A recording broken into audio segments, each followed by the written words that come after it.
करणाऱ्याचा सुद्धा उद्धार केला. एवढा उद्धारवान भगवान आहे.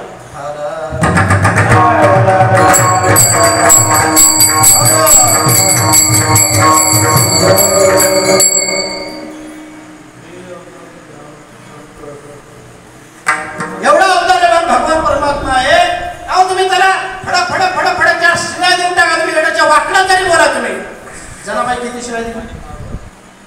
जनाबाई भगवान परमात्म्याला किती शिव्या दिली ना? तिचा अधिकारही तो होता तसा, पण शिव्या दिली. तुम्ही किती शिव्या द्या भगवान परमात्म्याला, तो तुमचा अधिकार करणार आहे, तुमचा उद्धारच करेल. पण त्याच्या जर परिस्थितीला तुम्ही उत्तर तुमचे त्याची भक्ती करणारे तर उद्धार करेल, त्याच्यात नवल नाही. तुझे अवतार्य जाणो स्वतंत्र, मनसे पात्र पात्र वैर्य आहे तिथे. वैर्याला सुद्धा देऊन टाकलं. जी पुतना मावशी भगवान श्रीकृष्णाला आपल्या स्तनामध्ये विष भरून मारण्यासाठी आली, त्या पुतनेचा सुद्धा उद्धार केला.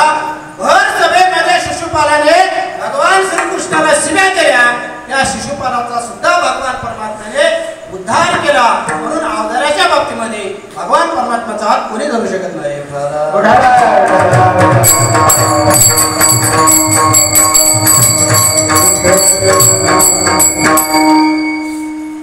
अवतार्य. आता ज्ञानाच्या बाबतीत बघा तुम्ही, ज्ञानाच्या बाबतीमध्ये सगळ्या ज्ञानाच्या जगतामधल्या ज्ञानाचा उगमस्थान जर कोण असेल तर तो कोण आहे? भगवान परमात्मा आहे.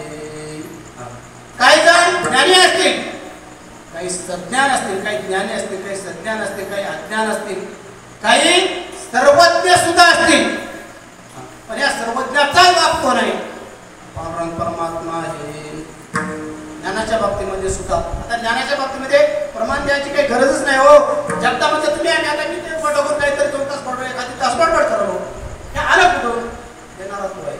आपण सर्वजण इथं थांबले, आपल्या येण्याची बुद्धी तर मिळाली, हे चांगला रस्ता आहे, हे असं आपल्याला सुचलं, हे ज्ञान आपल्याला मिळत चाललंय, त्याचाच उगमस्थान आहे. तेच आहे ज्ञानाच्या बाबतीमध्ये सुद्धा. तो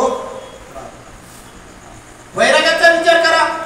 त्याच्या एवढा वैराग्यवान जगतात कोणीच नाही, कोणीच नाही. कितीही वैराग्यवान. आता बघा तुम्ही, आपल्यालाही वैराग्य येतं. कधी येतं आपल्याला वैराग्य? ज्यावेळेस आपण एखाद्याच्या अंत्यसंस्काराला जातो त्यावेळेस आपल्याही अंगामध्ये कडकडीत असं वैराग्य येतं. त्यावेळेस आपण म्हणतो शेगडी काही नाही हो, माणसाचा जन्म म्हणजे पाण्यावरचा बुडबुड आहे. काय म्हणजे कालच बोलला, अशासोबत चहा पिला, असं कसं घडलं? म्हणजे काही म्हणजे अघटित स्वप्नातही आपण पाहिलं नाही, घडेल का नाही याची आपल्याला 10-15 मिनिट माझा विश्वास या गोष्टीवर बसला नाही, अशी घटना घडून गेली. काय नाही म्हणजे सगळ्यासोबत चांगलं राहावं, चांगलं वागावं, कोणाला वाईट बोलू नये, कोणाचं वाईट चिंतू नये. काय न्यायचा जन्म म्हणजे कालच स्वतः आजच नाही, आपलं कधी आहे काही सांगता येत नाही. चांगलं वागलं पाहिजे हा विचार येतो, हे वैराग्य येतं. नाही म्हणजे संसारासाठी आपण करतो, कोणाला लबाडतो, कोणाला लुबाडतो, कोणाला काही करतो, काही बोलून आपल्या खिशामध्ये पैसा आणतो, आपल्या घरादाराचं पालन पोषण करतो, उदरनिर्वाह करतो, संसार चालवतो. हे खोटं आहे, काही खरं नाही बाबा म्हणतो आपण. कुठेपर्यंत?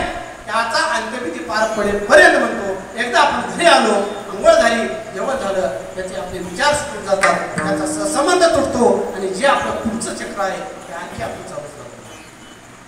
आपण हे वैराग्य आहोत, क्षणिक क्षणिक.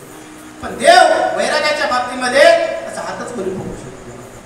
संतांचंही पकडू शकत नाही, देवाचे संत. कारण देव म्हणजे संत आहेत, संत म्हणजे देव आहे. संततेची देव, देवतेची संत. निमित्त त्या प्रतिमा फक्त वेगळ्या कशाला तुम्हाला आम्हाला दिसल्या. म्हणून देव हा वैराग्यवान आहे. हे बघा तुम्ही, एकदा भगवान श्रीकृष्णाने गोकुळ सोडून दिलं आणि गोकुळामध्ये ज्या वेळेस जीवाला जीव देणाऱ्या म्हणजे एवढ्या गोपिका होत्या, राधा होती, एवढ्या भक्ती त्या ठिकाणी भक्तिरसामध्ये ओथंबून गेला. भगवान परमात्मा ज्या वेळेस गोकुळ सोडला, मथुरेला गेला ना, त्या गोकुळाची कधी आठवण केली का? केली नाही. आजचे प्रेमी वकील काय करतात? आजचे प्रेमी वकील बघा तुम्ही, एवढं वैराग्य आहे का आपल्याकडे? नाही ना. आता मला त्याच्यामध्ये वर्णन करत बसायचं नाही, आपल्याला थोडंसं दिशा दाखवल्यावर आपल्या लक्षात येतं.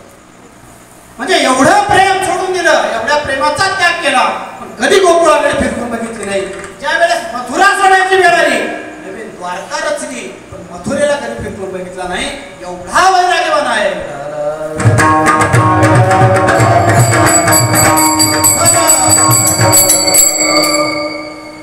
वैराग्य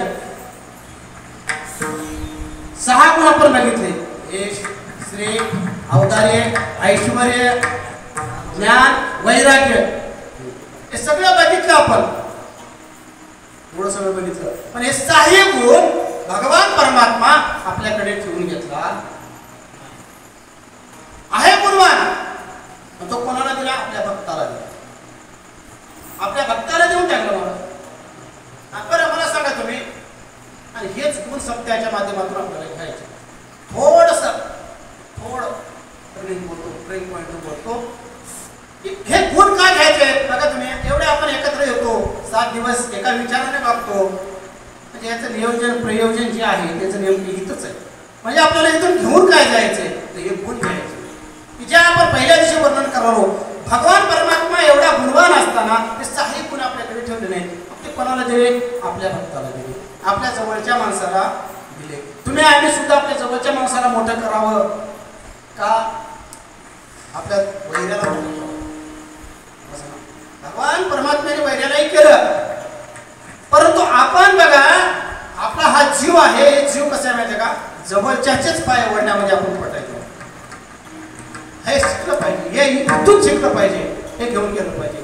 भगवान परमात्म्याने गुण 6 जणांना देऊन 6 व्यक्तींना मोठं केलं. हे जसं आहे तसं समाजामध्ये वावरत असताना समाजामध्ये जो उंच पदावर गेलेला व्यक्ती आहे त्या पदावरल्या व्यक्तीने खाल्ल्या तळागाळातल्या घटकाचा विकास करून त्यांना वर वळण्याचं काम केलं पाहिजे.